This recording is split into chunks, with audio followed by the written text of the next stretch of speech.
तो मुगल पढ़ रहे थे बेटा हम। औरंगजेब हो गया है हम लोग का। ये स्वर इतना ऊपर ऊपर दिखता है।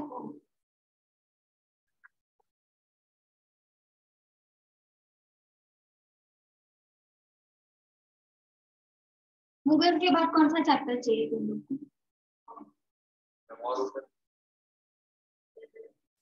मेरा हाथ नहीं पहुंचता है। तुझे लिखना पड़ेगा फिर ऊपर बोर्ड के फ्रेम पे लिख देगा तो चलेगा मुझे। फिर हर रोज क्लास में आती मुगल एम्पायर देख के फिर ये खत्म नहीं होगा ना। फिर इसके बाद कंपोजिट स्ट्रक्चर अरे क्या कंपोजिट स्ट्रक्चर क्या क्या तो है तो कर सकते हो बाकी सारी तो देखो हम लोग क्या पढ़ रहे थे लास्ट में। हमने देखा था पिछले क्लास में जो बच्चे नहीं थे वो अब इस क्लास में है। तो देखो क्या था वो इनके आगे एक ऐसी मान्यता होती है। मान्यता क्या है कि इनकी एक रानी की रानी अलंकरा पेज 115 अलंका नाम की रानी है।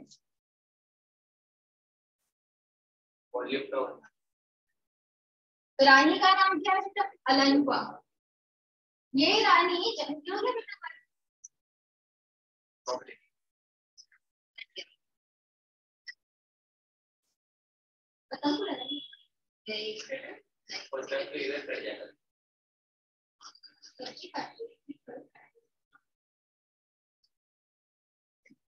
ऐसे भी मत काटो ग्लास पूरा लिखा होगा एप्पल पर। उस एप्पल को देख के हम से साइंस से डिस्प्ले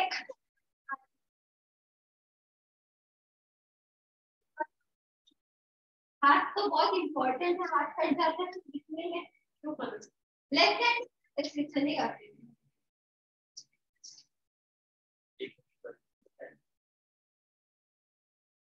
चंगेज खान पता है चंगेज खान भी दूसरे नाम है। वो मंगोल का राजा बनने से पहले उसके पप्पा के पप्पा के पप्पा के पप्पा ऐसे 10 वाले पप्पा के इमेजिन करो। चंगेज खान जो थे उसके 10th वाले पिछले वाले पप्पा को इमेजिन करो। उसकी रानी थी अलंका। अलंका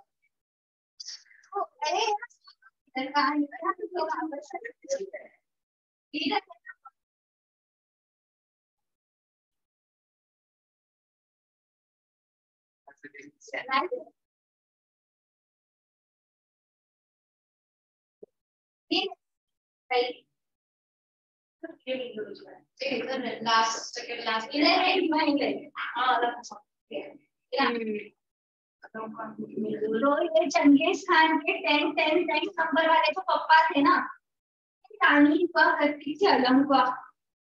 अलंका एक दिन कहाँ बैठी थी बेटा सोफे पे रेस्ट कर रही और उस पे आता है एक सनलाइट। क्या आता है सनलाइट।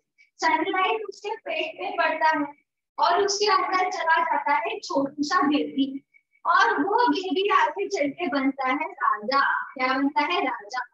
क्यों क्योंकि उसके पास क्या आ गई थी अब डिवाइन लाइट। सनलाइट आई थी रे डिवाइन लाइट आई थी। सनलाइट के थ्रू आई थी ये डिवाइन लाइट। अब ये स्टोरी तो मैं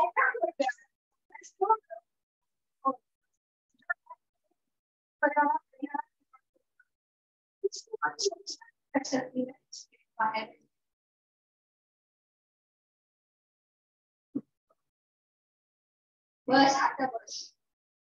अब सुन अब ये जो बच्चा हमको हुआ ना 10th वाले पप्पा के मम्मी 10th वाले पप्पा के वाइफ को जो हुआ था ना बच्चा वो आगे चल के वो फिर से पप्पा बना। तो उसके बच्चे में भी वो क्या आया लाइट आ गया। फिर वो बच्चा है फिर बच्चा क्या बना तो उसके भी बच्चे में लाइट जो थी वो आगे जनरेशन टू जनरेशन क्या हो गई पास ऑन हो। समझ रहे हो तुम लोग इतनी ज्यादा ना तो समझ ही चुके हो।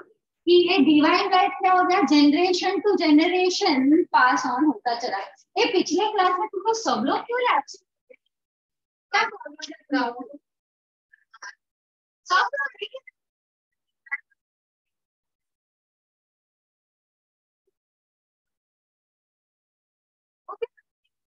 बोला और तू किस यहाँ से पेपर एक हमारे नाची के तो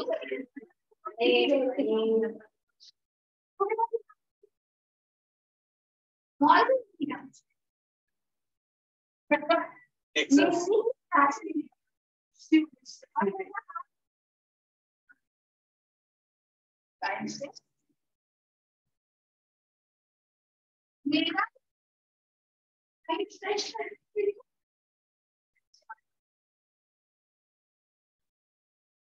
ये जगह है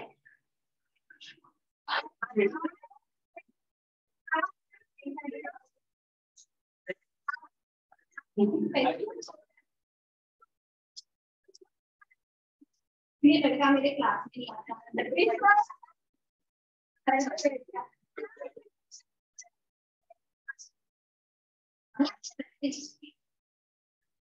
मेरी क्लास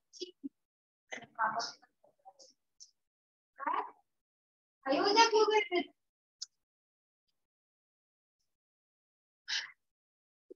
ये दोनों तो पता नहीं नासिक कोल्हापुर कहाँ कहाँ महाराष्ट्र टूर करके आए हैं। तो मेरी क्लास में पूछता है, 3 दिन मेरी गई थी उसकी, एक दिन पहले मैं भी एक दिन, और मेरा क्लास छोड़ के फिर आगे वाले सर के क्लास नहीं।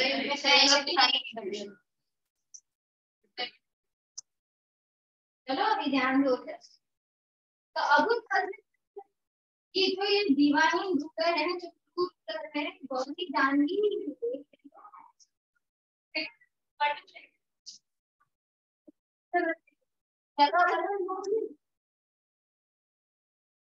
क्या सुनो,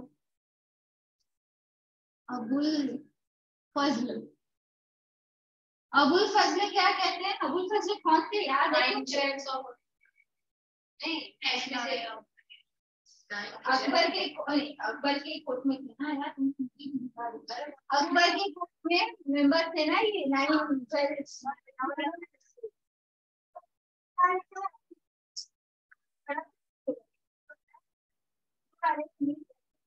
ये जो डिवाइन राइट थी वो मंगोल के चंगेज खान के 10th वाले पप्पा यानी दादाजी से पास होते होते होते होते होते आया था, और ये सब में था, अकबर में था, उसके बच्चे में था, अकबर के बच्चे के बच्चे में था, सब में। He ruled the empire with paternal love towards his subjects. मतलब सारे जो लोग थे जिनमें डिवाइन राइट थी, उन्हें लगता था कि उनकी जो प्रजा है ना उनके लिए बच्चे की जैसे, और ये राजा लोग क्या समझते थे, आपको पक्का वाला इमेज था इनका, प्रजा को क्या समझते थे, बच्चा। ये क्या हुआ करते थे, emperor used to be the head, किस किस चीज के हेड थे बेटा, लेजिस्लेचर के हेड थे, एग्जीक्यूटिव के हेड थे, जुडिशियरी के हेड थे, और मिलिट्री के भी हेड थे। मिलिट्री में इसमें क्या हुआ, supreme commander, what they used to be, they used to be a supreme commander. What do you understand by supreme commander? और इन्हें ही एम्परर को ही ये सुप्रीम कमांडर क्यों होना पड़ता था। अब मान लेते हैं राजवीर क्या है, एम्परर, ठीक है, उसने गौरी को क्या बनाया, सुप्रीम कमांडर बना दिया। अब गौरी ने क्या किया, चांस पे डांस, उसने सोचा अच्छा है मेरे पास पूरी की पूरी क्या है, आर्मी आ गई है, अब मैं पूरी आर्मी को भड़काऊंगी, जानवी सुन ले, उसको मैं समझा के खाया तो अच्छी तरह से समझा रही।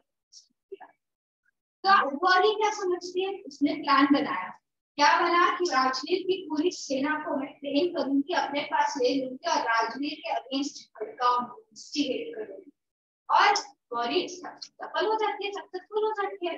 उसने पूरी सेना को एम्परर के खिलाफ क्या कर दिया, भड़का दिया। अब एम्परर की कुछ हैसियत ही नहीं बची, सारा पावर किसके हाथ में आ जाता है, सुप्रीम कमांडर के पास में आ जा रहा है, बॉडी के पास हो जाएगा। सो ये एम्परर कभी भी अपना पोस्ट सुप्रीम कमांडर कोई अलग इंसान को नहीं बनाते थे, ये खुद ही होते थे, ताकि मिलिट्री को जो भी कमांड हो, मिलिट्री को जो भी काम दिया जाए वो ये खुद ही दे सके, कोई और थर्ड पर्सन इन्हें नहीं चाहिए इस तरह।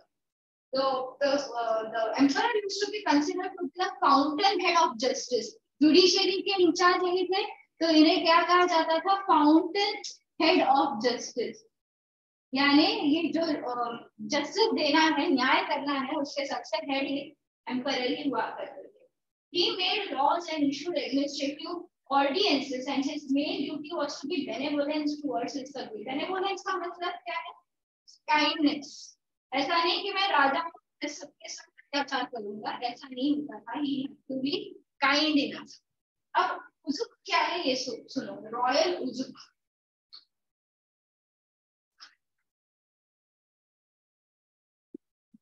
इस पर गूगल आ सकता है क्या बेटा? या फिर कोई भी एक आगे पे गूगल चालू कर दे।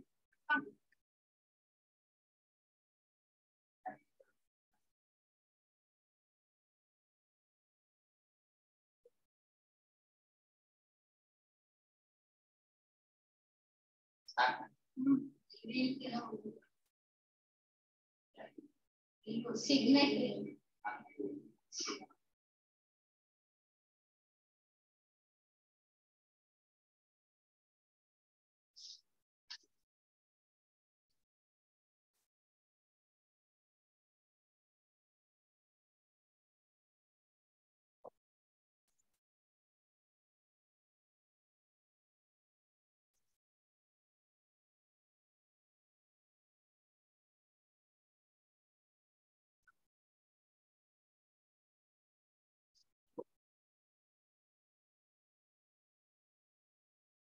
ये देख रहे हो बेटा, दो तरीके की अंगूठियां आई हैं यहाँ पर आपके स्क्रीन पर। यहाँ पे तो लिखा भी है that this is the heavy उजुक। दिख रहा है सबको ये? हाँ। ये क्या है? ये फिंगर, इसको कौन पहनेगा? राजा पहनेगा, एम्परर पहनेगा। इसके ऊपर क्या है? एनग्रेव बनाया गया, कुछ डिजाइन जैसा बनाया गया। हमेशा अगर इसको कोई लेटर लिखना था, लव लेटर नहीं था, कॉमन लेटर जो रहता है वो लिखना रहता है, तो लेटर लिखेगा, उसके ऊपर वैक्स डालेगा लेटर लिखने के बाद लास्ट में, और ये जो उसके हाथ में फिंगरिंग होती थी उससे उस वैक्स पर प्रेस कर देगा, तो क्या आ जाएगा? सील। सील बन गया ना। तो इस तरह से ये क्या करते थे? रॉयल सील होता था ये। और ये किससे की जाती थी? अंगूठी से की जाती थी। अब आप सोच रहे होंगे एक अलग से दूसरी भी सील होती है जिसको हम ऐसे थप्पा मारने के लिए यूज करते हैं, तो ये लोग ऐसा वाला सील क्यों नहीं यूज करते? क्योंकि ये यूनिक सील होता था, ये सिर्फ राजा के पास ही होता था, राजा कभी भी नहीं उतारता, उतार के कभी भी किसी को नहीं देता। This was always supposed to be in the under the protection of the king. ये तो शाही उजुक देखा बेटा आप लोगों ने।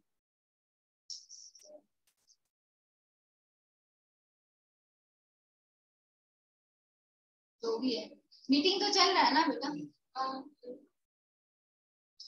Next part that we are going to discuss is the minister. अब इसके पास ना अलग अलग मिनिस्टर हुआ करते। बाबर और हुमायूं थे उस टाइम पे, प्राइम मिनिस्टर नाम का एक पोस्ट होता था जिसे क्या कहा जाता था? वकील। रॉयल उजुक समझा ना? किसी को कुछ डाउट है अभी भी इस वाले अंगूठी में?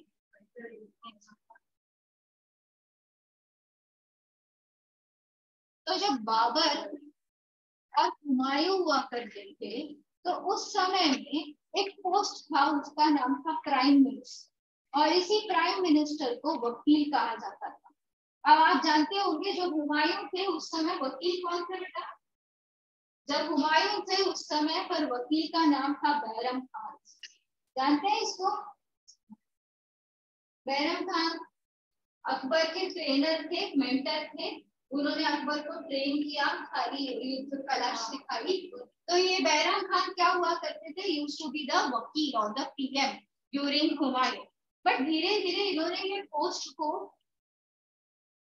हटा दिया, वकील किसी को भी नहीं रखा। क्यों वकील नहीं रखा? क्योंकि वकील आगे चल के इतना ज्यादा पावरफुल हो जाता था कि वो एम्परर को ही साइडलाइन कर लेता था और सारे डिसीजन खुद ही लेने लग जाता था। तो वकील की पोस्ट को आगे चल के हटा दी गई। Then, after the death of Bairam Khan, the office of वकील was stripped of its power and it became less or more honorary. यानी रखा था लेकिन कोई पावर नहीं थे इसको, इस पोस्ट को लगभग हटा ही दिया गया।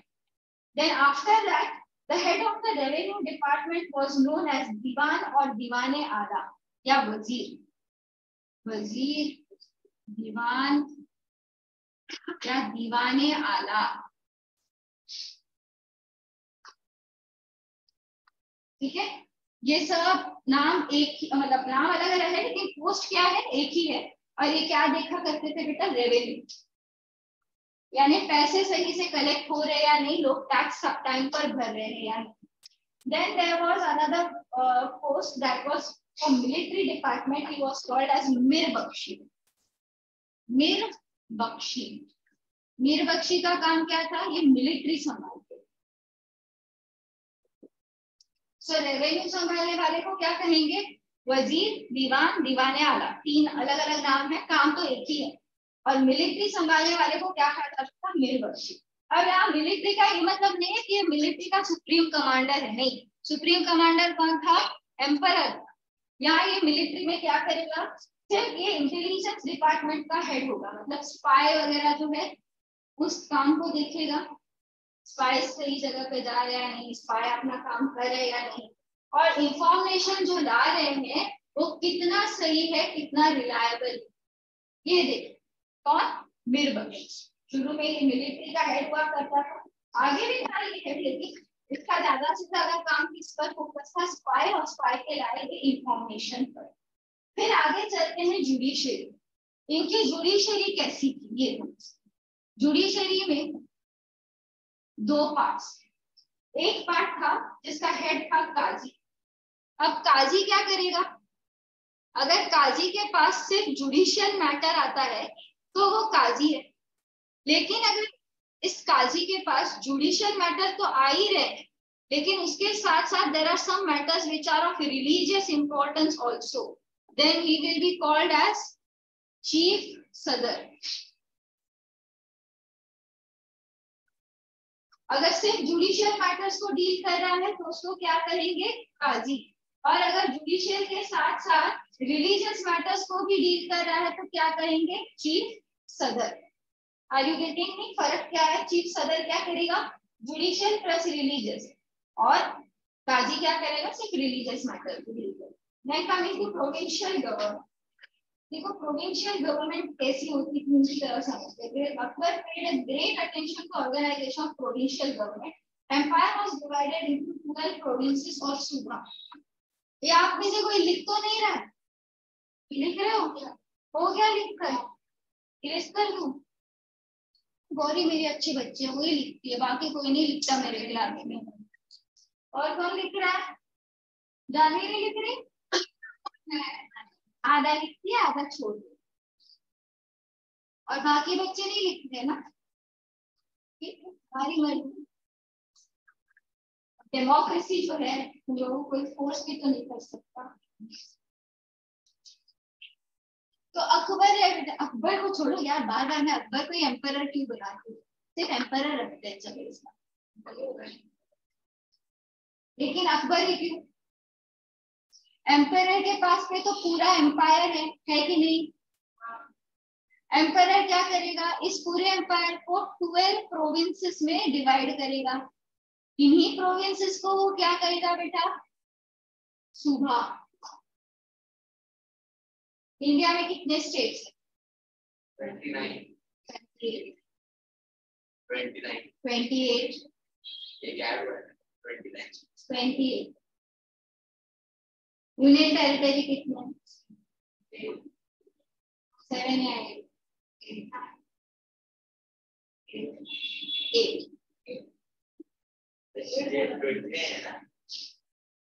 चेक कर लो बाद में, अभी करना तो अभी करो, पता नहीं मुझे कहां से कहां ले जाते थे।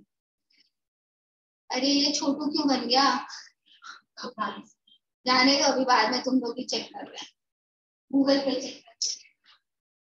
एक्चुअली क्या हुआ, तो जम्मू कश्मीर एक स्टेट थी ना, वो स्टेट नहीं होती है, अब उसको यूनियन टेरिटरी बना। 28 स्टेट्स के एक यूनियन टेरिटरी। लद्दाख को भी यूनियन टेरिटरी बना। और जो दमन दीव अलग थे और दादरा नगर हवेली भी अलग हुआ करते थे, अब उन दोनों को मिला के एक ही union territory, that is Daman Diu and Dadra Nagar Haveli. अच्छा, एक ही यूनियन टेरिटरी, ठीक है। आ जाते हैं वापस। अब और स्टेट एक बढ़ गया था क्योंकि आपका ये तेलंगाना भी एक स्टेट बन गया है। तो यहाँ पे जो आपके स्टेट्स हैं इंडिया में, जो अलग अलग स्टेट्स हैं, वो आप प्रोविंसेस की तरह इमेजिन कर सकते हो। ओके, तो आगे चल के ये प्रोविंसेस किसमें डिवाइड हो गए थे बेटा? They was further subdivided into sarkars and each sarkar was further divided into Parganas.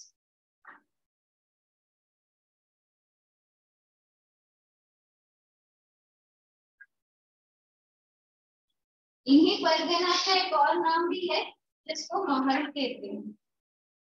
ठंडी लग रही है किसको? किसी को ठंडी लग रही है क्या? मुझे लग रही है बेटा, बंद कर दें क्या थोड़ी देर? मेरे बच्चों को ठंडी लग रही है तो मुझे भी लग रही है। तो यहाँ पे आप देख सकते हो बेटा, फर्स्ट क्या है, प्रोविंसेस को डिवाइड कर दिया गया है again into sarkar. Sarkar are further divided into parganas and. तो इनको आप क्या इमेजिन करेंगे? देखो ऐसे सोचोगे, क्या है आपका? ये नेशन है, नेशन इंडिया। और ये क्या है? ये स्टेट्स है, स्टेट्स। ये क्या है आपका? डिस्ट्रिक्ट्स है। और ये डिस्ट्रिक्ट्स के बाद क्या है? विलेज और टाउन। ठीक है, तो इस तरह से इनकी डिवीजन हुआ करती थी, that they are divided administration के लिए बेटर। सो जो सूबा होता था, each suba was headed by one governor. He was known as subedar और सिपा, साकिर और Nazim. He was known as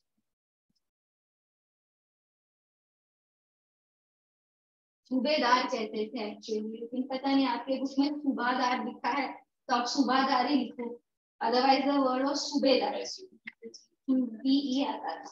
इसको और भी एक वर्ड था, उस वर्ड का नाम क्या था? सिपा, साकिर और नाजिम।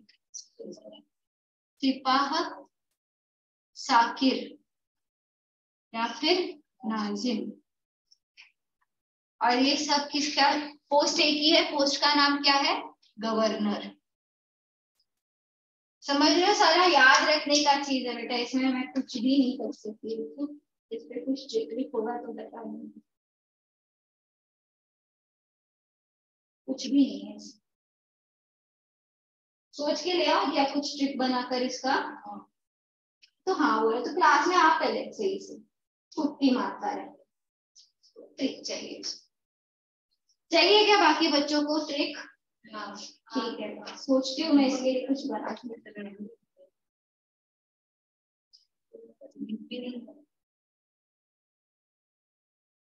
अभी तो खैर मेरा दिमाग नहीं चल रहा, लेकिन आगे मैं अगले क्लास तक बना के ले आऊंगी। तो ये जो गवर्नर या सिपा सलार होता था, he was usually the mansabdar of higher rank. क्या होते थे ये? Mansabdar of higher rank.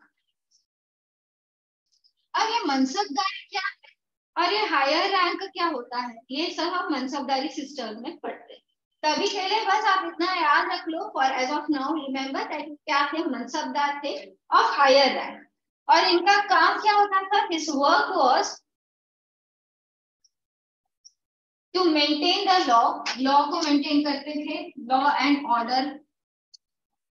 Okay, और क्या मेंटेन करते थे? एनफोर्सेस डिक्री।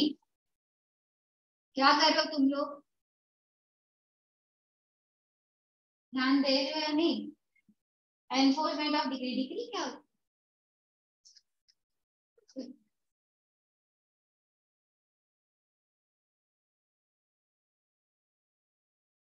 डिग्री नहीं बेटा, degree. Degree means an official order. Okay, कोई भी अगर इंपॉर्टेंट इंफॉर्मेशन या लॉ के रिलेटेड कोई अगर डॉक्यूमेंट हो तो उसको डिग्री कहा जाता है। क्रिमिनल जस्टिस, किसी ने अगर कोई क्राइम किया तुमने अपने पड़ोसी की हत्या कर दी तो तुम्हें किसके पास जाना पड़ेगा? सिपा सालार, सिपा साकिब या नाजिम के पास। और क्या करते थे बेटा? रेवेन्यू इकट्ठा करने का काम। What do you understand by revenue? पैसा जो उस डिस्ट्रिक्ट में टैक्स होता था कलेक्ट करने का, उस पर्टिकुलर स्टेट में जो प्रोविंस में होता था। These are all I am talking about this province level. सूबा के लेवल की बातें हो रही है, इस यारों को ध्यान रखिए। This is all about suba. I am not talking about sarkar, I am not talking about parganas. Okay, then besides, इनके अलावा बेटा इस पर्टिकुलर प्रोविंस में एक और पोस्ट होता था, उसका नाम था दीवान। यहाँ पे भी दीवान है, और ये दीवान अब क्या काम करेगा? अगेन रेवेन्यू का काम करेगा। ये भी रेवेन्यू कलेक्शन हो रहा है या नहीं, इस पर सुपरविजन कर रहा है। लेकिन इसके अलावा एक और आदमी था, उसका भी नाम है दीवान, और वो क्या करेगा? वो कलेक्ट करेगा रेवेन्यू। ये क्या कर रहा है? सुपरवाइज कर रहा है। लेकिन यहाँ पे थोड़ा कंफ्यूजन नहीं रखने का। देखो, अभी थोड़ी देर पहले भी मैंने आपको बताया था कि एक दीवान होता है, उसको मैंने वजीर भी लिखा था, उसके नाम के आगे मैंने दीवान भी लिखा था, और उसके नाम के आगे मैंने दीवान आला भी लिखा। लेकिन वो कहाँ पे काम कर रहा है? सेंट्रल लेवल पर काम कर रहा है। किस लेवल पर काम कर रहा है बेटा? सेंट्रल लेवल पर। ये वाला दीवान किस लेवल पे काम कर रहा है? प्रोविंशियल लेवल पर काम कर रहा है। मतलब ये वाला जो दीवान है, इसकी जो हायरार्की है वो उस वाले दीवान से नीचे है। समझ लो? तो हायर पोस्ट पे कौन है? वजीर है। क्यों? क्योंकि वजीर पूरे एम्पायर में रेवेन्यू कलेक्शन सही से हो रहा है या नहीं ये देख रहा है। लेकिन ये वाला दीवान क्या कर रहा है? ये वाले दीवान सिर्फ इस पर्टिकुलर सूबा या प्रोविंस में सही से रेवेन्यू कलेक्ट हो रहा है या नहीं देख रहा है। समझ लो दोनों के बीच का डिफरेंस? तो गलती से भी इस वाले दीवान को वजीर मत लिख देना। ओके, क्योंकि वजीर कौन है? सेंट्रल लेवल पे काम कर रहा है। ये वाला दीवान स्टेट लेवल पर या प्रोविंशियल लेवल पर काम। इसके अलावा प्रोविंशियल गवर्नमेंट में काम करने वाले कुछ और भी लोग थे। प्रोविंशियल लेवल पर काम और कौन से लोग करते थे? चलो देखते हैं। मेरे पास बस यही दो पेन है।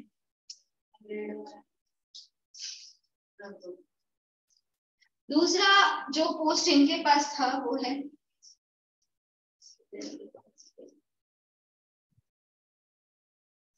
एक था इनका फौजदार।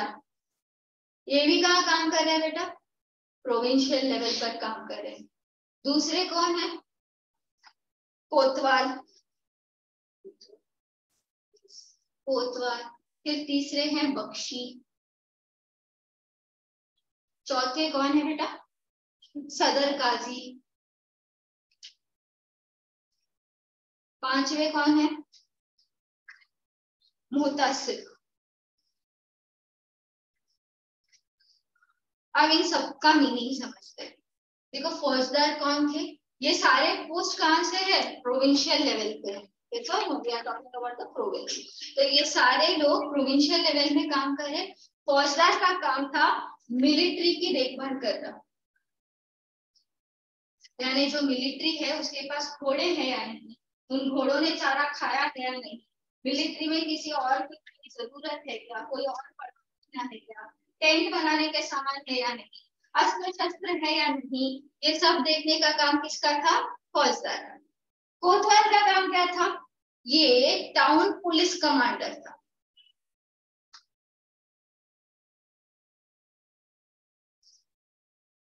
अब मनस भी और जानवी दोनों लड़ पड़ते हैं, तो इन दोनों की लड़ाई को सॉल्व करने के लिए वो किसके पास जाएंगे? कोतवाल के पास जाएंगे। क्यों? क्योंकि कोतवाल क्या करेगा? टाउन लेवल पर डिस्प्यूट सॉल्व करेगा। तो अगर वो टाउन लेवल पे होना चाहिए, टाउन लेवल पे है तो परगनास में होना चाहिए। तो उस सारे उस जितने भी टाउन्स आते हैं उन हर टाउन में वो डिस्प्यूट सॉल्व करते हैं। प्रोविंशियल लेवल में है तो हर टाउन में वो क्या करेंगे? एक कोतवाल को अपॉइंट कर देंगे, या फिर एक हेड कोतवाल होगा, उनके अंडर काम करने वाले असिस्टेंट कोतवाल। Okay, then you have your bakhshi. सुना है क्या ये नाम बख्शीश? ये तो दिवाली आती है, हर किसी के घर में जो सोसाइटी में वो कचरा वाला रहता है या कुछ ना कुछ ऐसे छोटे मोटे काम करने वाले लोग होते हैं, वो दिवाली की बख्शीश मांगने आते हैं। आए थे कहीं आपके घर? They ask, you know, fuels or the sweeper या कार पोछने वाला, ये लोग बख्शीश मांगे। तो ये बख्शीश वर्ड कहाँ से आया है? From where has this word Bakhshish come? Bakshi, yes. तो ये बख्शीश क्या था? बख्शीश is something reward, donate करना, कुछ पैसा ले। तो ये बख्शी जो थे बेटा, ये पे मास्टर हुआ करते थे। पे मास्टर मतलब ये जो मिलिट्री में इतने सारे लोग काम कर रहे हैं ना, इनको तनख्वाह भी तो देनी पड़ती है, they have to be paid some salary as well. So who is going to make an account of their salary? Bakhshi. Are you getting me? Pay master. अब ये मुहतसिब कौन था बेटा? This was सदर काजी का, आप जानते हैं, रिलीजियस मैटर के लिए था, for any judicial dispute solve करना हो। Remember him? पढ़ा था थोड़ी देर पहले सदर काजी को। और मुहतसिब कौन था बेटा? सुपरवाइजर ऑफ बाजार।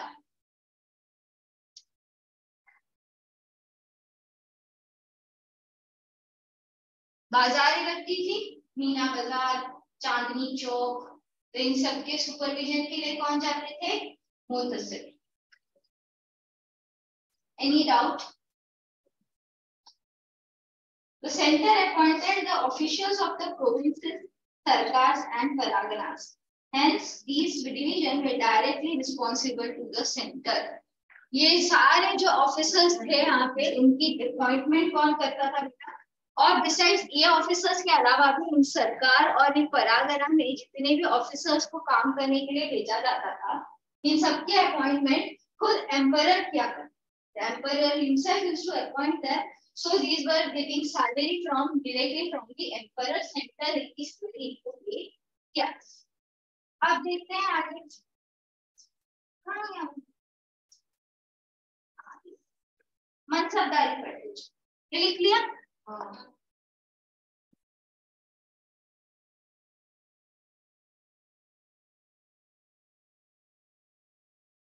अब जब मैं मनसबदारी पढ़ा रही हूँ ना, आप लोग कुछ नहीं लिखेंगे, आप लोग बस मेरी बात सुनेंगे। मैं टाइम दूंगी आप लोगों को लिखने के लिए, उसमें आप लोग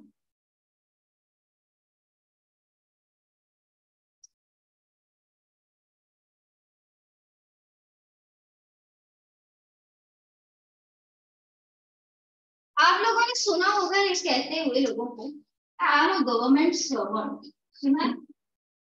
मैं गवर्नमेंट जॉब करती हूँ, I am a government servant. तो ये क्या है? गवर्नमेंट के अंडर काम कर रही है, फर्क नहीं पड़ता क्या काम कर रही, क्लर्क भी हो सकता है, आईएएस ऑफिसर भी हो सकता है, क्या फर्क पड़ता है? झाड़ू पोछा करने वाला एक स्वीपर भी हो सकता है, या फिर बहुत बड़े पोस्ट पर काम करने वाला कोई और आदमी हो सकता है, एजुकेशन मिनिस्टर हो सकता है, डिपार्टमेंट में कोई क्लर्क हो सकता है। तो ये सब क्या है? एक कैटेगरी में आ जाते हैं। ये कैटेगरी इनकी क्या थी? Government servant. यस।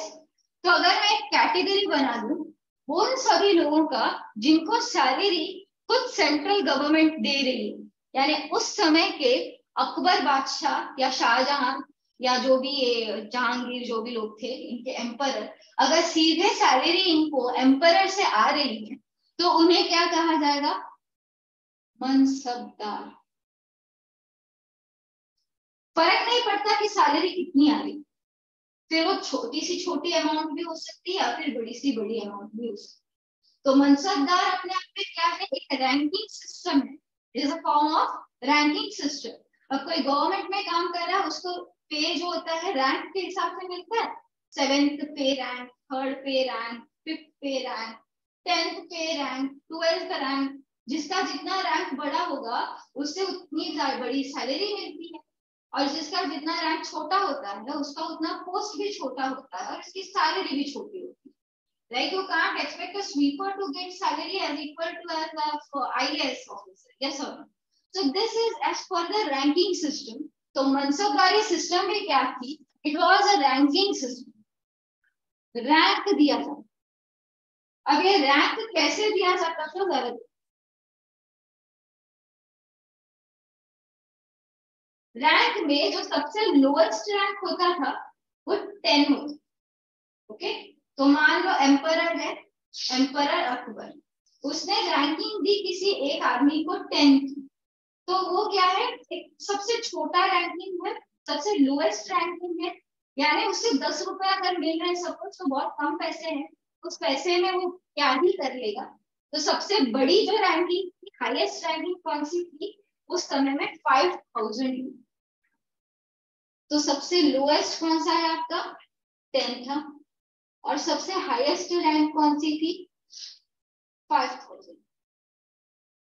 यहाँ अगर मैं रैंक कहती हूँ तो आप अपने स्कूल में, कॉलेज में फर्स्ट रैंक को सबसे ज्यादा पावरफुल मानते हो, क्योंकि उसको सबसे ज्यादा मार्क्स आया रहता है, तभी जाके वो फर्स्ट रैंक पे होता है। लेकिन यहाँ ऐसा नहीं है, यहाँ उल्टा सिस्टम चल रहा है। यहाँ पे जितनी ज्यादा रैंक होगी उतना ज्यादा पैसा होगा। और इनकी जो मनसब होती थी या रैंक होती थी ना, वो बेटा दो तरीके से डिस्ट्रीब्यूटेड थी, डिवाइडेड थी। एक तो होता था इनका जात,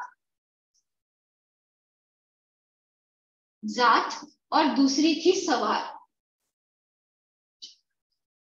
अब जात क्या हुआ करती थी, जात वाज द पर्सनल स्टेटस,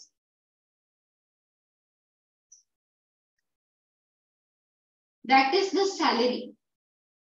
जितनी ऊपर की जात उतनी ऊपर की सैलरी, उतना हायर स्टेटस। मान लो किसी की जात 5000 है, यानी हाईएस्ट है, तो क्या होगा, उसकी सैलरी भी सबसे ज्यादा होगी। और ये सैलरी उसको जो दी जाती थी वो पूरा उसी को नहीं दिया जाता, सैलरी देने के पीछे एक रीजन था। उसको क्या मेंटेन करना पड़ता था, सवार मेंटेन करना। सवार का मतलब cavalry man. Cavalry man means horse rider.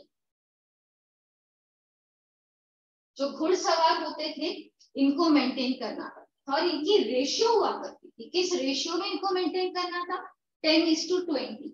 10 क्या है, सोल्जर्स, और 20 क्या थी, हॉर्सेस।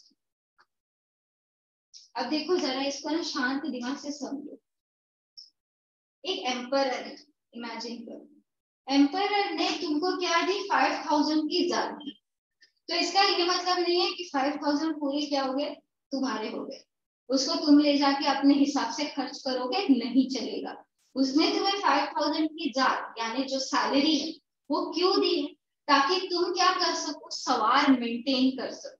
कि सवार को मेंटेन कर रहे हो मतलब घुड़सवार को मेंटेन कर रहे हो, जो हॉर्सेस हैं हॉर्सेस को भी मेंटेन कर रहे हो, और जो सोल्जर्स है उनको भी सैलरी दे रहे हो। और ये सैलरी आप किसमें से दोगे, वही जात में से। Okay, are you getting me what I am trying to say. तो जात क्या है, जात आपको मिलने वाली सैलरी है। इसका ये मतलब नहीं है कि पूरी सैलरी आप अपने पास रखोगे। आपको ज्यादा सैलरी क्यों दी जा रही है, ताकि आप उसमें से पैसे क्या करोगे, हॉर्सेस पर भी खर्च करोगे और सोल्जर पर भी खर्च करोगे। हॉर्सेस को चारा पानी दोगे, हॉर्सेस को खरीदोगे, तो हॉर्सेस पर है आपका वन टाइम इन्वेस्टमेंट। लेकिन जो सोल्जर्स है इनको आपको हर वॉर में ले जाते समय इनको आपको सैलरी देनी पड़ेगी। मान लो अभी वॉर नहीं है, आपको नहीं बुलाया गया है, तो आप नहीं लेके जाओगे सोल्जर को, तो आप सैलरी पे नहीं कर रहे हो। लेकिन अगर आपने सोल्जर रखा है और आपको उसे ले जाना पड़ रहा है किसी वॉर में, तब तो आपको सैलरी उसको देनी पड़ेगी। So this was a varying expense and this was a one time expense. और इस पर भी आगे खर्चा होता है बिकॉज इसको चारा पानी देना पड़ता है। So did you follow what I am trying to say? अब देखो इसको 10:20 के रेशो में क्यों रखा था। अब मान लो मेरे पास कितने घोड़े हैं, 20 घोड़े हैं, और मेरे पास 10 सिपाही है, और मेरी रैंक क्या है, मेरी जात क्या है, लेट्स टेक 300 वाली मेरी जात। मुझे ज्यादा तो नहीं, मेरे 10 ही सिपाही मैंने रखे, 20 ही घोड़े हैं मेरे पास, तो उसके हिसाब से मुझे सैलरी दी जा रही है। तो अब मैं 20 घोड़े क्यों रखूंगी इन 10 सोल्जर्स के लिए। 10 सोल्जर्स के लिए तो 10 घोड़े काफी हो जाने चाहिए थे ना। लेकिन नहीं बेटा, हर बार बीमार पड़ेगा ऐसा नहीं है। सालों की इम्यूनिटी खराब नहीं की, ना ही इस समय कोरोना था, तो हर कोई बीमार तो नहीं पड़ने वाला था। अब देखो आप यहाँ पे रहते हो अपने सवार अपने घोड़ों के साथ, यहाँ से आप यहाँ आ रहे, काफी लंबा रास्ता है, 2000 किलोमीटर का रास्ता है। पूरा टाइम एक घोड़ा है जो आपको उठाकर लेकर जा रहा है। आधे रास्ते तक गया या मान लो पूरे ही रास्ते तक पहुंच गया। अब इस घोड़े को लेकर अगले दिन आप वॉर फील्ड पे जाओगे, थक गया होगा वो। नेचुरली आप तो नहीं थकोगे, क्योंकि आप क्या करते हो, घोड़े पे बैठे हो, आप घोड़े पे बैठे हो इसलिए आप नहीं थके हो, लेकिन घोड़ा क्या हो चुका है, एग्जॉस्ट हो चुका है, पूरी तरह से थक चुका है। अगले दिन उसी घोड़े को लेके वॉर में लड़ने जाओगे ना तो घोड़ा नहीं हिलेगा, घोड़ा बोलेगा भाई तुझे जो करना है तू कर, मैं थक गया हूँ मैं बैठ जा। यस और तो ऐसे में ट्रैवलिंग में आप जिस घोड़े को लेकर यहाँ तक पहुंचे हो अगले दिन सुबह आप उसी घोड़े को लेकर वॉर फील्ड पे नहीं जाओगे, आप दूसरे घोड़े के साथ वॉर फील्ड पे जाओगे। दूसरा घोड़ा भी उतना आगे गया है ट्रैवल किया लेकिन तुम्हारा वजन उठाया नहीं ना, उसे तेरा वजन तो नहीं उठाया, खुद से आ रहा है ट्रैवल करके अकेले अकेले। किसी एक आदमी का वजन उठाना मतलब एक normal if you take 60-70 kgs तो होता ही नहीं एक आदमी, इतना वजन उठा के चलना क्या उसके लिए घोड़े के लिए मजाक है। तो वो भी रात भर सोया, ये भी रात भर सोया, लेकिन जो वजन उठा के तुम्हारा चला है वो थका हुआ, तो उसको हम क्या करेंगे अगले दिन वॉर पर नहीं ले जाएंगे, दूसरे वाले को वॉर पर लेके जाएंगे। दूसरा वाला जब थक के आके सोएगा तो अगले दिन ये पहले वाला घोड़ा फिर से जाने के लिए तैयार। तो ऐसे एक सैनिक के लिए दो घोड़े होते थे जो वो ऑल्टरनेटिवली वॉर फील्ड पर लेके जाते, और इसीलिए इनको मैंडेटरी था कि हर एक सोल्जर के पीछे इनको दो घोड़े रखने ही पड़ते थे, और अगर ये दो घोड़े नहीं रखते, एक ही घोड़े रखते तो इनको जो ये जात मिलती थी ना, सैलरी मिलती थी वो आधी मिलेगी, पूरी नहीं मिलेगी। तो अगर आपको 10 सोल्जर 20 घोड़ों की सैलरी, फुल सैलरी चाहिए 10 सोल्जर्स की, तो आपको 20 घोड़े रखने ही पड़ेंगे और तभी आपको फुल सैलरी मिलेगी। अगर आप 10:10 वाला रेशियो भी चलाते हो, यानी एक सोल्जर एक घोड़ा, तो आपकी सैलरी आधी हो जाएगी, क्योंकि घोड़े का इतना इंपॉर्टेंस समझा जाता है। देन कमिंग बैक, अब ये सैलरी जो थी अब ये दी कैसी जाती उसको थोड़ा समझते हैं। सैलरी को दी जाती थी in the form of revenue assignment.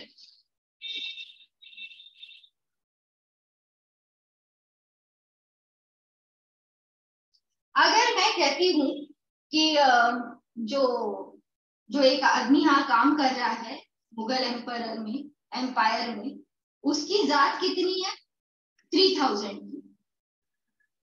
Okay, तो मैं क्या कर रही हूँ इसकी रैंक डिफाइन कर रही हूँ, क्या है 3000 की रैंक है इसकी जात 3000। तो ये रेवेन्यू असाइनमेंट में इसको कैसे दूंगी, मैं इसको कुछ विलेज हैंड ओवर कर दूंगी, और ये विलेज क्या होते थे जागीर, विलेज क्या होते थे जागीर। अब ये क्या करेगा इस जागीर में इस विलेज में से रेवेन्यू कलेक्ट करेगा, हर घर से पैसा कलेक्ट करेगा in the form of tax. इसमें घर कितने हैं 3000, तो 3000 घर से उसको क्या मिल रहा है टैक्स मिल रहा है, पैसे मिल रहे हैं। तो इसकी जात क्या हो गई 3000 की जात हो गई, क्योंकि इसके पास जागीर कितनी है 3000 की है।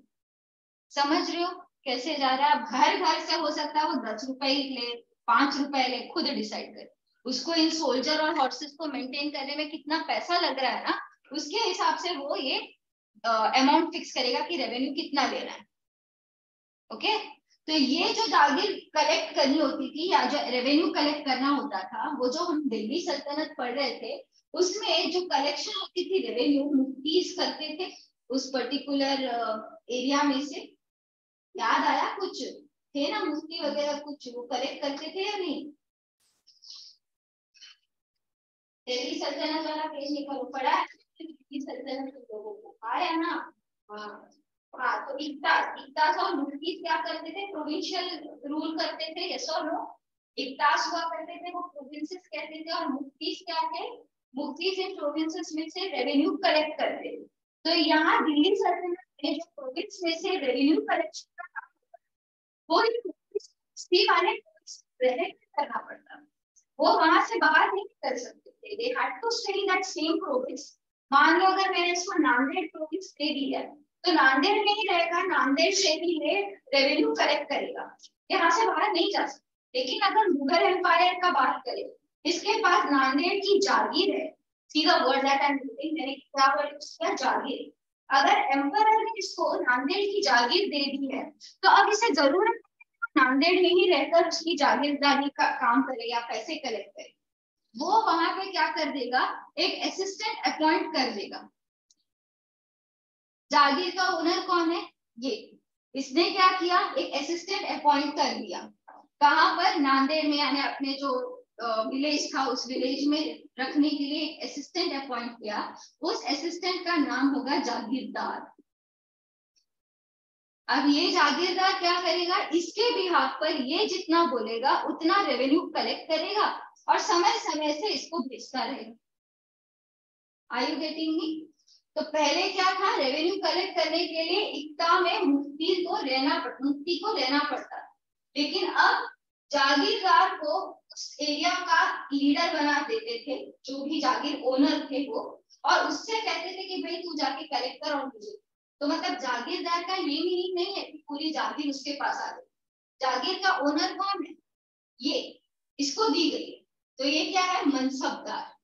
समझ लो, he owns Jagir, so he is a mansabdar. लेकिन अगर इसने एक असिस्टेंट को लगा दिया काम करने के लिए और उससे कहा कि जाके रेवेन्यू कलेक्ट कर और मुझे भेजा कर, मैं कहाँ हूँ, दिल्ली में, मुझे मेरे राजा अकबर की सेवा करनी है, मैं वहीं रहकर करूंगा, तो वो जो आदमी जाके रेवेन्यू कलेक्ट कर रहा है वो जागीरदार। समझ रहे हो ना? कुछ डाउट है, कुछ पूछना चाहते हो तुम लोग मुझसे?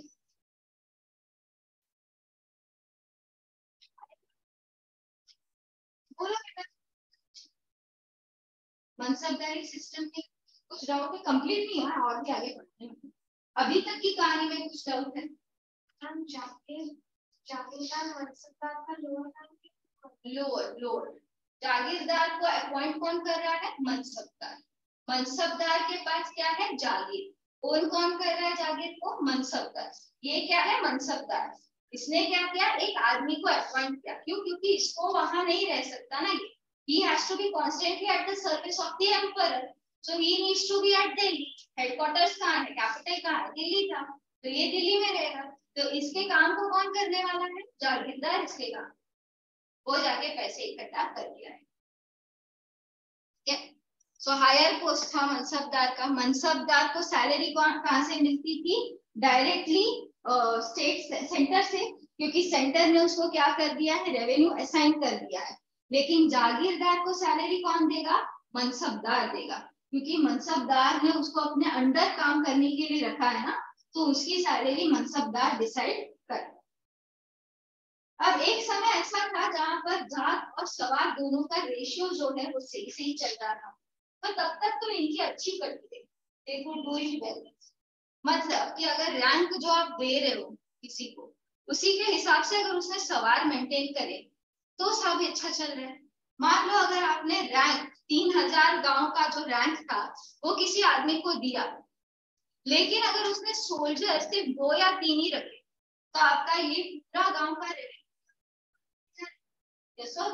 क्योंकि 3000 की अगर रैंक आप दे रहे हो किसी को, इतनी बड़ी जात दे रहे हो, तो it is necessary for you that you should ensure that the sawars और the horseman that person has kept वो भी बड़ा हो। नहीं तो आपका पूरा एम्पायर घाटे में चला जाए। वो तो रेवेन्यू कर रहे हैं और ये रेवेन्यू कलेक्ट और ये खर्चा ही नहीं कर रहा किसी घोड़े पर सवार पर। तो ये खुद क्या हो रहा है, अमीर बनता जा रहा है और एम्पायर गरीब होता जा रहा है। तो ऐसा ना हो, इसीलिए शुरू में क्या कर दिया था, एक बैलेंस मेंटेन कर दी थी। जितनी रैंक थी उतने नंबर ऑफ सवार यानी घुड़सवारों को रखना कंपलसरी बना दिया गया था। दैट इज फॉर एग्जांपल, जो रैंक और जात थी अगर वो दोनों 1:1 के रेशियो में है तो it used to be a higher rank. ऊंचे पद वाला कहा जाता था, उसका रैंक ऊपर था, उसको सैलरी अच्छी खासी मिलती थी। मतलब मान लो कोई आईएएस ऑफिसर को आप इमेजिन कर सकते हो इस पोजीशन पर कि उसकी रैंक भी क्या है, हाई है, उसकी सैलरी भी बड़ी है, उसके पास पावर्स भी ज्यादा है। अब नेक्स्ट देखो, अगर जात आप कम कर लेते हो यानी रैंक जो है मान लो उसको सेम ही रखते हो लेकिन सवार आप आधे कर लेते हो, तो ये एक मिडिल लेवल का हो जाता है रैंकिंग या लो रैंक हो जाता है। लाइक फॉर एग्जाम्पल, अगर आप सैलरी भी कम दे रहे हो किसी को और उसके पावर्स भी कम दे रहे हो, तो ये अल्टीमेटली क्या हो जाएगा, मिडिल या लो रैंक वाला आदमी हो जाएगा। Then if you are doing another system, that is जात आपने फिर से सेम रखी यानी रैंक आपने सेम रखी और आपने सवाल 1/3 बना दी, तो ये और भी ज्यादा लोअर रैंक वाला सोल्जर कहलाया जाता था। अब आप ये मत समझना कि हर इस जात में से उसको पैसे जो है सेम ही मिलेंगे। मतलब यहाँ पर अगर 300 मिल रहे थे, यहाँ पे भी 300 है। अब यहाँ पे 300 मिल रहे हैं तो यहाँ पे 150 हो जाएगा, यहाँ पे 300 मिल रहे हैं तो यहाँ पे 100 हो जाएगा। लेकिन ये 300 गांव में से या विलेज के घरों में से जो पैसा ये ले रहा था वो हर जगह से एक ही डिनोमिनेशन में हो, ये नेसेसरी नहीं है। तो अगर कहीं पर से उसने 10 रुपए हर घर से लेना रेवेन्यू फिक्स किया है तो जरूरी नहीं है हर घर से 10 रुपए ही ये भी लेगा। मे बी उस एरिया में क्या है, बहुत ज्यादा फेमाइन्स आते हैं, लोग गरीब है, वहां पे ज्यादा क्रॉप्स ही ग्रो नहीं होता, तो आप हर घर से 500 रुपए 10 रुपए ऐसा जो है फीस नहीं कलेक्ट कर सकते। आपको 1 और 2 रुपीज जैसा फी रखना पड़ेगा। तो नेचुरली आप सवार भी क्या करोगे, कम मेंटेन करोगे, क्योंकि आपके पास पैसे ही कम आ रहे हैं तो सवार और कम हो जाएंगे। मान लो आपको जात मिलती है बहुत अच्छी दूसरी वाली कोई, वहां पे आपको पैसे ज्यादा मिल जाएंगे, घर कम है लेकिन पैसे वो लोग अच्छे से दे रहे हैं, तो आपकी रैंक ऊपर हो जाएगी, आपके सवार के नंबर भी बढ़ा। So did you follow this whole system of answer? ऐसा ऊपर से गया, समझा? कुछ डाउट है तो पूछो, थोड़ा टाइम लो सेटल होने के लिए, कुछ पूछने का मन हो तो पूछ सकते हो। मान लो एक कोई डेजर्ट टाइप का एरिया है, यस डेजर्ट टाइप का एरिया है, वहां कितने घर हैं, 300 घर हैं उस डेजर्ट में, लेकिन वहां पे लोग कुछ कमाते ही नहीं, के पास कुछ है ही नहीं कि वो रेवेन्यू तुम्हें भर सके। तो आप हर घर से कितना टैक्स खरीद ले सकते हो बेटा, 1 रुपए का ही टैक्स ले सकते हो। तो आपके पास पैसे कितने जमा हो गए, 300 रुपए। अब 300 रुपए के साथ आप 300 सोल्जर्स और 600 सवार, तो ये सब जो है वो इतना तो नहीं रख सकते ना, 600 घोड़े 300 सोल्जर्स, पैसे ही कितने आ रहे हैं आपके पास, 300 ही तो पैसे आ रहे हैं। तो 300 रुपए में आप सिर्फ 100 की सवार मेंटेन कर सकते हो। 100 सवार में मतलब कितने, 100 सोल्जर्स 200 हॉर्सेस। तो इस तरह से चलेगा। मान लो अगर आपके पास कोई अच्छी जगह है जहाँ पे बहुत अच्छा क्रॉप्स आ रहा है, तो आपने हर घर से कितना 10 रुपए लिया, तो टोटल आपके पास पैसे कितने आ गए बेटा, 3000। 300 घर है ना, 300 घरों से 10-10 रुपए लिए, पैसे कितने आ गए आपके पास, 3000 रुपए आ गए। तो आप आराम से 300 की सवार मेंटेन कर सकते हो, यानी 300 घोड़े और 600 300 सोल्जर्स और 600 घोड़े इस तरह से रख सकते हो, क्योंकि आप पैसे कितने कमा रहे हो, 3000। तो दोनों का रेशियो जो है सही से जा रहा है, आप इतना अफोर्ड कर सकते हो ये रखने के लिए। Okay, am I clear with this things? तो घर चाहे कितने भी हो, विलेज का एरिया चाहे कितना भी हो, वो कितना आपको टैक्स भर सकते हैं उससे डिसाइड होता था कि आपकी रैंकिंग क्या है। सब कुछ सही चल रहा था, लेकिन एक बार क्या हो गया, जहांगीर ने इस मजहबदारी सिस्टम को मेंटेन कर दिया, लेकिन उसने जाट की जो सैलरी थी वो भी कम करा दी। यानी जो लोग पहले 240 रुपीज कमा लेते थे, अब उनको 200 रुपीज ही मिलने लग गया था। मतलब मान लो अगर ये आदमी कितना कमा रहा है बेटा, 3000 कमा रहा है, लेकिन अब इससे कह दिया जाए नहीं 10 रुपए मत लो मेरे लोगों से, मुझे लोगों में पॉपुलर होना है, मैं इनकी टैक्स क्या कर दूंगा, कम कर दूंगा, अब ये 5 रुपए ही भरेंगे, तो अब इसको 3000 मिलना बंद हो जाएगा, कितना मिलेगा, 1500 ही मिलेगा।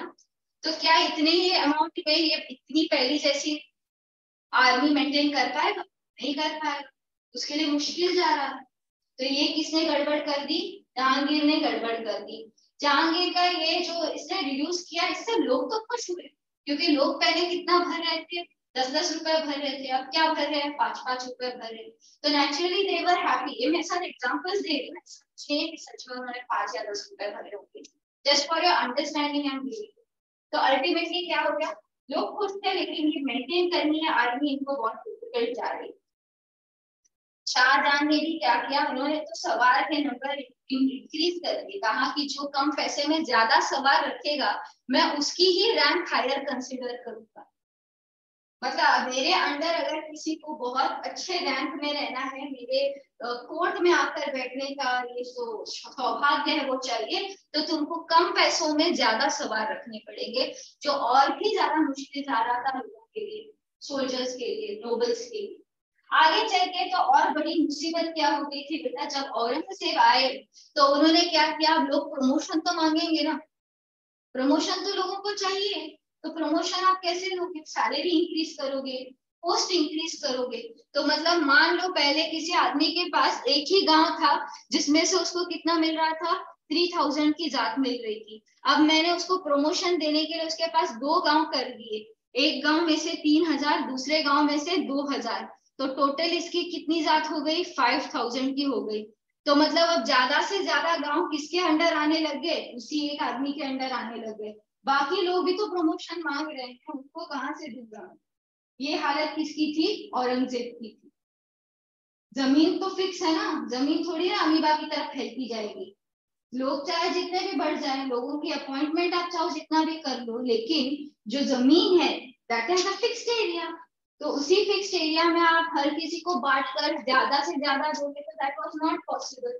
So this was another challenge that Aurangzeb face. तो उनके पास जागीर की कमी हो गई थी, जागीरदार बहुत ज्यादा हो गए थे, मनसबदार भी बहुत ज्यादा। So did you follow this overall system of मनसबदारी?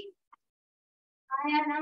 पहले तो बताए बैक लैंड रेवेन्यू सिस्टम, हर जगह पे लैंड रेवेन्यू कलेक्ट करने का एक तरीका होता था।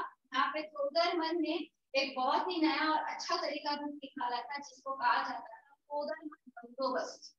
तो जो भी रेवेन्यू पे कर, चीटिंग नहीं कर सकता था किसी भी तरीके से, और सबको अपने डिफाइंड लैंड में जितना मेजर किया हुआ लैंड था उसके हिसाब से जो टैक्स है वो भरना पड़ेगा। ऐसा नहीं कि आप क्या उगाते हो या कितना उगाते हो उसका टैक्स नहीं था, बल्कि आपके पास जमीन कितनी है उसके हिसाब से टैक्स डिसाइड की जाती। देन यहाँ पे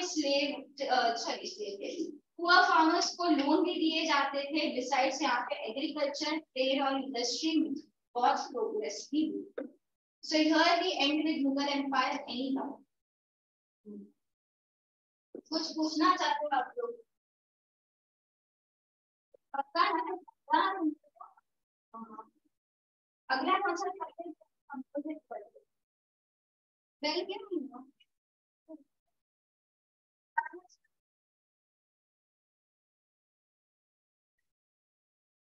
क्लास में आया करो, छुट्टी मत करो।